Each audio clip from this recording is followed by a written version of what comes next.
This is Dylan FM, the podcast that goes deep into the work and world of Bob Dylan. If you love Dylan, you're in the right place. With your host, Craig Danieloff. If you Google the words Bob Dylan and Guitar Hero, you will learn that his music was added to the Activision game in 2009. If you try to search for Bob Dylan and guitar style, you'll find a bunch of articles about his guitars. For a guy who gets talked about a lot, not many people seem to be talking about his musicianship in general or his guitar playing in specific. But there is a rebellious musicologist in Oslo, Norway, who's been working diligently to right this wrong. His name is Eyolf Østrem, and for years he's run a great website called Dylan Chords, which shares guitar tab and more serious musical analysis about Bob Dylan, the musician. He's recently started publishing on Substack in a page called Dylanology, where he recently started a series exploring Bob's guitar work specifically on Good As I've Been to You and World Gone Wrong. Perfect timing for our own look at these two albums, and so we got together for a chat a few weeks ago.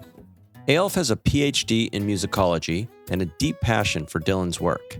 As you'll hear today, he has the ability to both hear and then verbalize what Dylan is doing musically, helping those of us who don't understand suspended chords and harmonics to appreciate and start to understand what Bob is doing and why it excites us.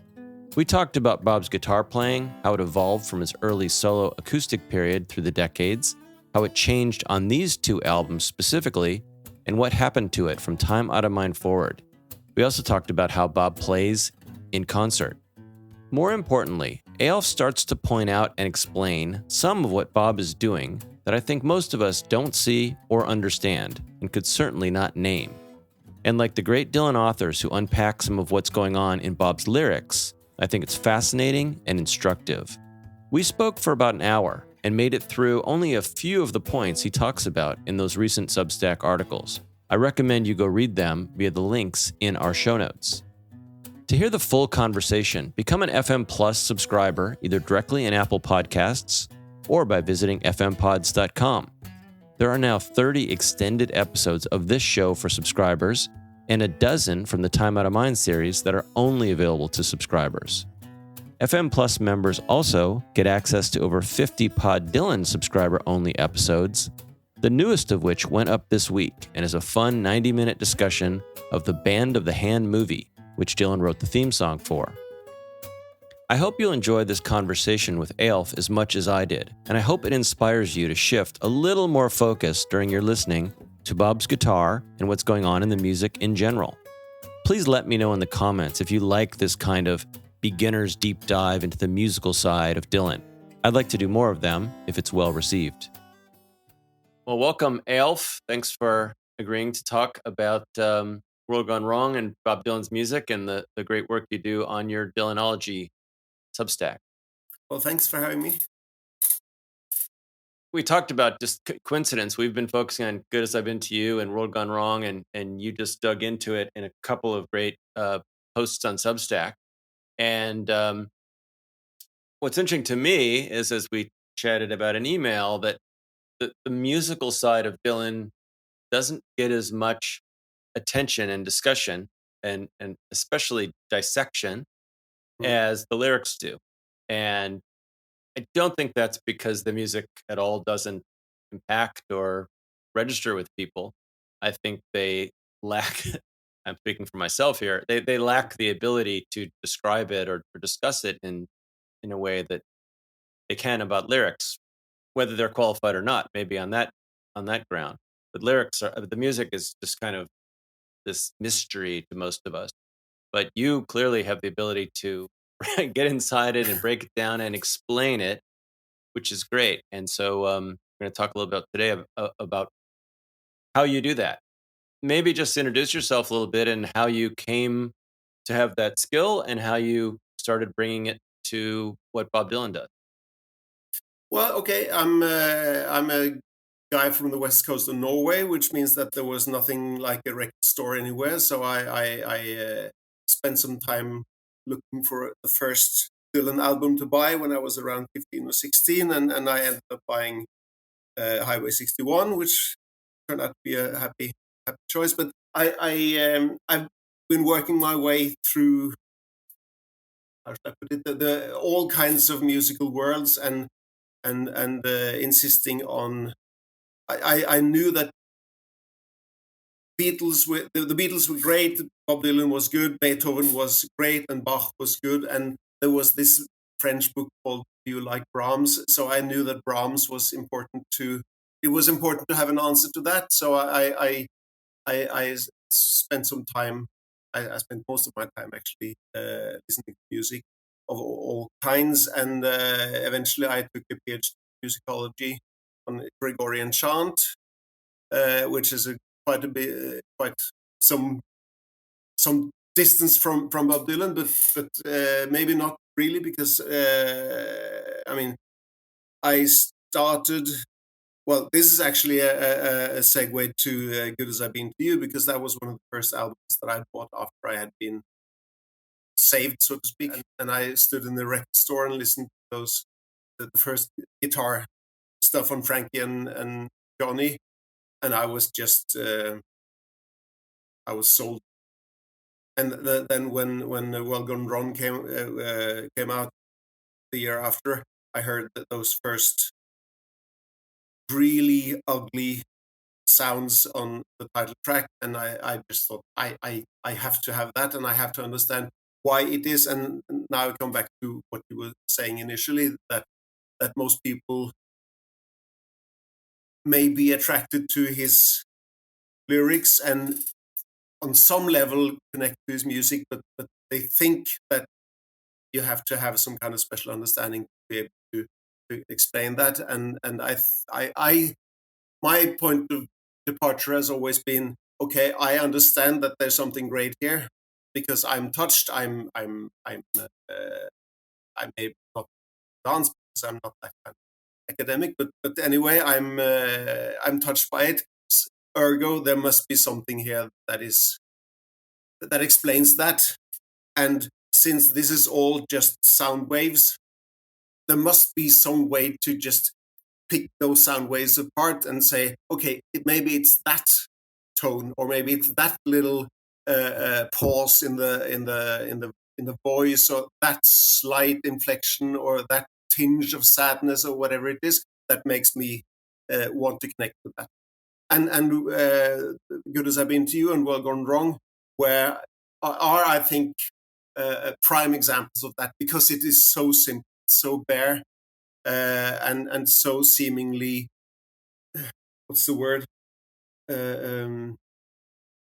rudimentary, and yet it has this ability to touch me and you, obviously, evidently, and the rest of us. So I then took it upon me to try to put some of that into words, and that's the second aspect of it. I mean, I am a musicologist, and there are not many musicologists who are interested in Bob Dylan's music because it is seemingly too simple. And I mean, the cliche, he can't sing, he can only play 3 chords on his guitar. What's in it for me as a musicologist to invest time and energy and reputation on investigating something that is so simple? What I started thinking when you were describing that is, in terms of the simplicity of his, or the rudimentary nature of what he does, is just like the lyrics get credit for driving his success often, but in the same way that the not the singing voice, but the expressiveness and the method he uses to sing, which some like Paul Williams and other people have done a great job of breaking down the stretches and syllables and all of that. The music is clearly part of the alchemy. I also like the idea of looking at these albums in particular as a great place to start, because if it's complicated for me anyway to try to understand what's going on in a single guitar, it really becomes impossible when there's 5 people, or who knows what's in the mix, 17 things somewhere that the engineer has mixed in there, which are changing and echoing on themselves. And I hear people talk about that stuff, and I'm glad they can tell or describe it, But I just wind up with the resultant feeling and impact. It is clever and useful for us to say, boy, let's start with something that those of us who aren't PhDs in musicology can break apart and start to understand. Because I think the same way when we listen to, a Michael Gray or one of the other great analysts of the lyrics, we might not be able to do it for the next lyric ourselves, what they have done. But we now understand it, and it opens up something about that we take to the rest of the listening, which is kind of the point. Let's just start. We'll dig in a little bit to your article. I love I love the beginning. In case you hadn't noticed, Dylan is strange. But you're referring, to the way he talks about guitar. And then, in the intro to this, you talk about the fact, and I think this is an important insight for those of us who can't process music in this way, that something was different about the sound on these acoustic albums. I've now read all the reviews, contemporaneous reviews, and subsequent reviews of Good As I've Been to You and World Gone Wrong. And maybe it's a different discussion, but it also must be frustrating for a musicologist or someone with your way of looking at this to read reviews that never touch these issues at all. Like, how can you review an album and not be able to articulate or even reference that he's doing something significantly different on the guitar, and that's the feeling, that comes through. And, you say, to summarize, there it was, a magnificent, skilled, exciting guitar track, which is not a phrase that probably has been written a whole lot of times about Dylan guitar track. No. Well, the one exception being Don't Think Twice, which Clinton Hale insists is not played by Dylan at all. But well, that aside, it came as a surprise for good reason, because he hadn't been playing the acoustic guitar alone. Well, one or two exceptions during the early parts of the Never Ending Tour, and also some tracks on the Rolling Thunder Review, but Dylan with a guitar all by himself doing something exciting was, of course, a huge novelty, and it took me by surprise, and probably everyone else too. And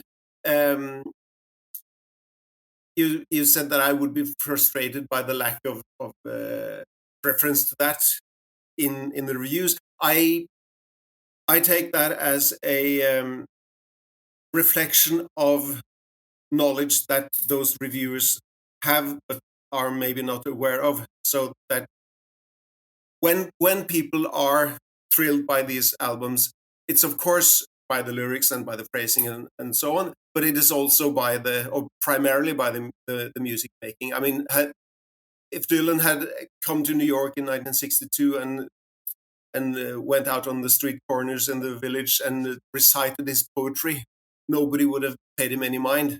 So from the very beginning, it was because of his way of merging musical sound and linguistic sound that has made that impact. And I hear that so strongly on these two albums as well.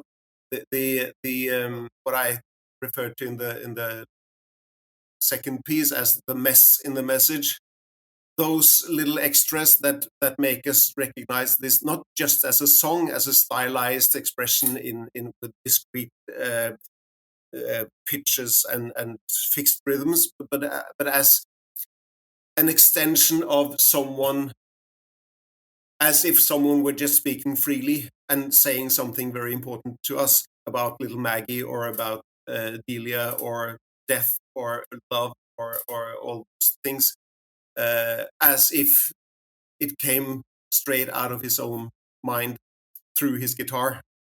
And it's those aspects of the guitar playing, those little frowns and winks and inflections in tone, that I think creates this impression of someone just speaking freely. And I love the way that you describe those, and you have little clips in your posts where people can see or can hear what you're relating to. So when you recognize, either at the time or later, the distinction in his guitar playing in this early 90s from earlier. I guess it makes me want to ask directly about the comparison to the Dylan album, the first one, where we have him and a guitar, and is it evidence of greater competency, or is it taking a different approach? When you boil down to what was different 30 years later from the earlier, and there's obviously a lot of other recordings of him alone with an acoustic guitar in those early couple of years. Was it growth? Was it a conscious change? Was it he needed a different tool to accomplish a different goal that made this 90s playing so different? I think it was all of those. I think that he. This will be speculation, but I assume that when he's sitting by himself at home with a guitar over his knee, he will have been played all kinds of styles, even during the 80s and the 70s and all the periods where we don't have any evidence of it.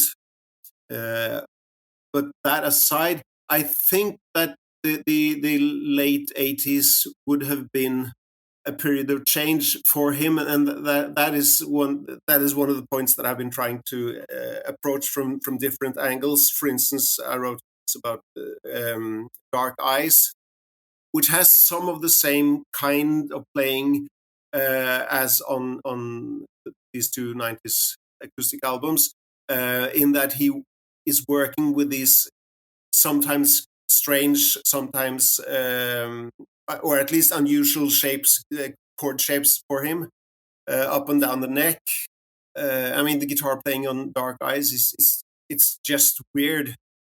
Why would he do that? Why would he play it like that? Why would he play it in A and not just in G, which would make for a much easier guitar track? And given the recording history of Dark Eyes, I mean, at least the way he tells it, that he needed an acoustic track, and he just went back to the hotel room and wrote it and recorded it next day in one take or whatever. That to me tells me that this is what Dylan can play in his sleep. Dark Eyes, the playing on Dark Eyes is not strange, it's not an arrangement, it's just what he does. Well, let's dive into the techniques. So you've identified a series of techniques or elements that you found throughout these albums that you break down in great detail in the blog post. And the first is the melodic bass, which you talk about Blackjack Davy as the initial example. Let me play the little clip you did.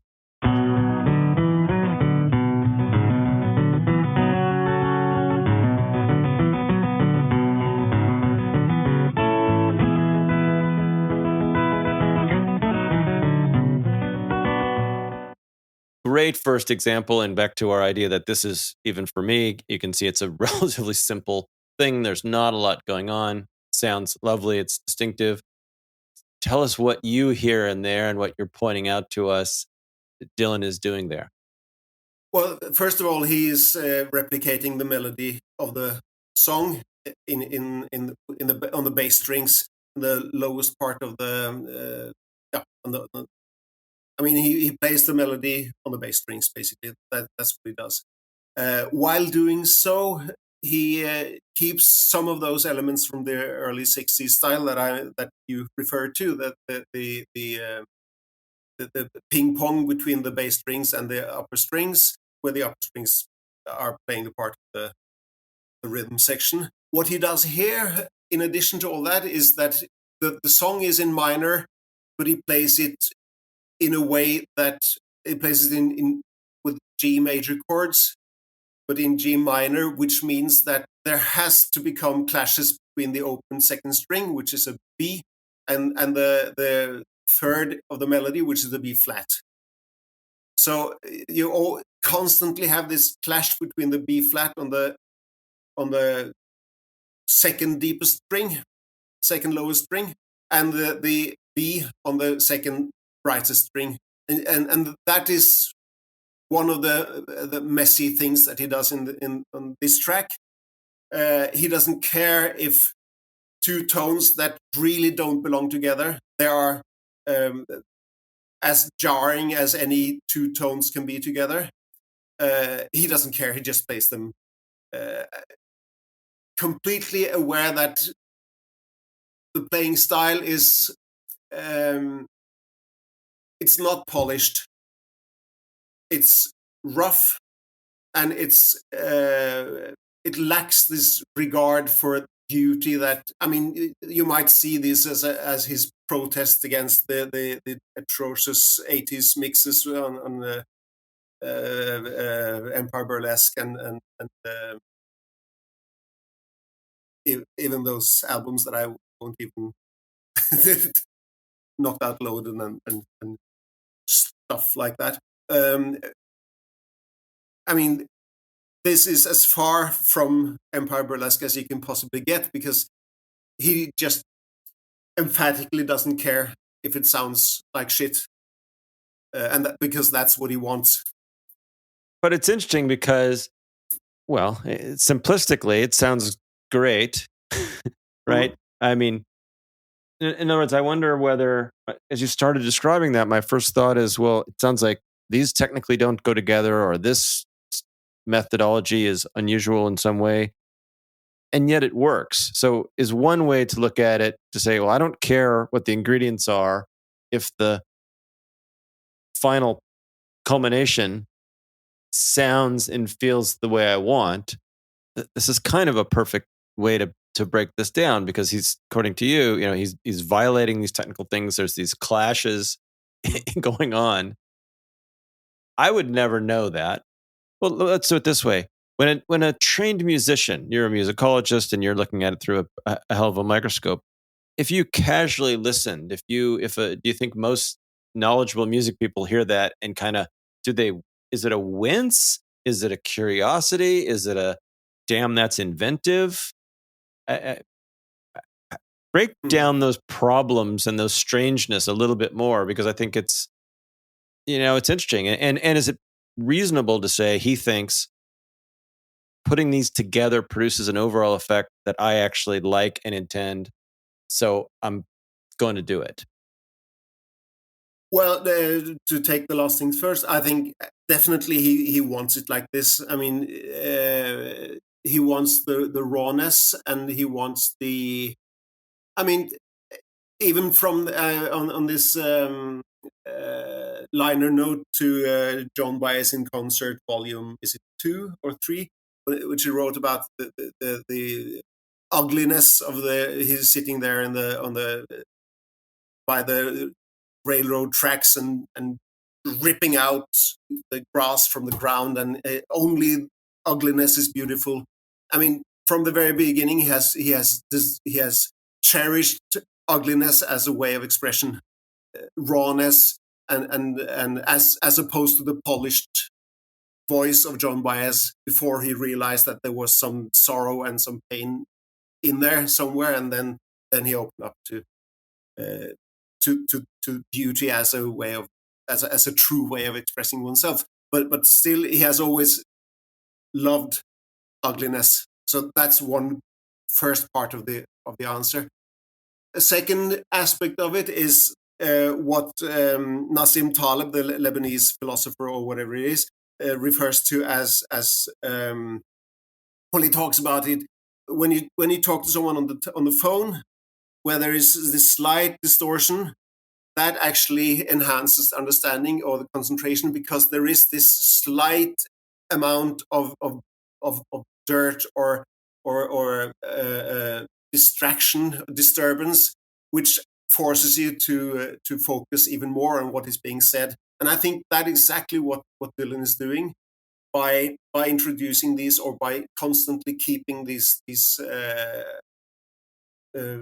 elements of dirt or grit in his music making.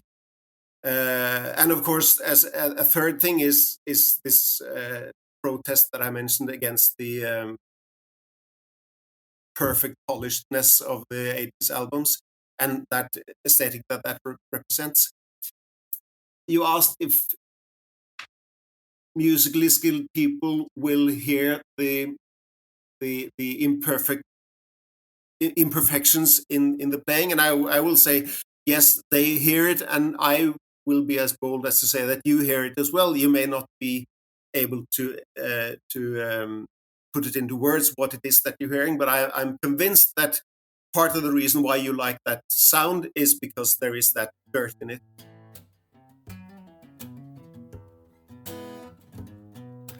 Eyolf continues on this explanation, and we continue talking about several more of his examples. We discuss the way Dylan plays single phrases over a dozen different ways in one song, and why he does it, and the effect it has on us as listeners. There's another 30 minutes here of what I found to be a very interesting explanation of this, and it's all in the extended version of this episode. Here's one more clip from our discussion. So musically, is it challenging or impressive to do the same thing that many ways, and yet many listeners, I don't want to say don't notice, but because maybe it's the variation that we like about it. Is that a hard thing to do to find those changes, or is it just a bold choice? I think it's neither. I mean, it's not difficult to play it like that, and it's not a bold choice. I think again, that's just what he does. I mean, he hasn't planned that. Oh, in this verse I will play it F G, and this verse I will play it as C suspended fourth. It just happens that way, and I think that's. I mean, when I describe this as Dylan speaking guitar, that's exactly what it does. I mean, it's just what intuitively comes out of his fingers because the lyrics have this or that mode, or because it requires that. For instance, in the last two verses, it begins with F G, F G, and then on the second round, the F G comes in the second position. It's hard to describe it, but there's a huge difference between just slightly adding a little finger on the C chord and making it a C suspended 4, and almost no perceptible difference from the C. I mean, it's almost flat to this great it's much more energetic. If that's because the lyrics require it, or because this is now we've sung 4 verses, we need some change. I don't know what he was feeling or why he was doing it that, but I'm convinced that he has not planned to play it like this. It just came out that way. And that's what is so fascinating with Dylan as a musician, that there is this intuitiveness and there is this direct connection with the lyrics, from the lyrics to the guitar, or vice versa. That's a wonderful way of describing it. It's a real service you're doing, taking this passion of yours and skill and helping the rest of us. It's really interesting and I think helpful. So thanks for doing it and for talking to us today about it. My pleasure.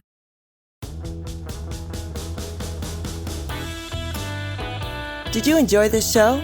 Then please rate this podcast and leave a review. It really helps.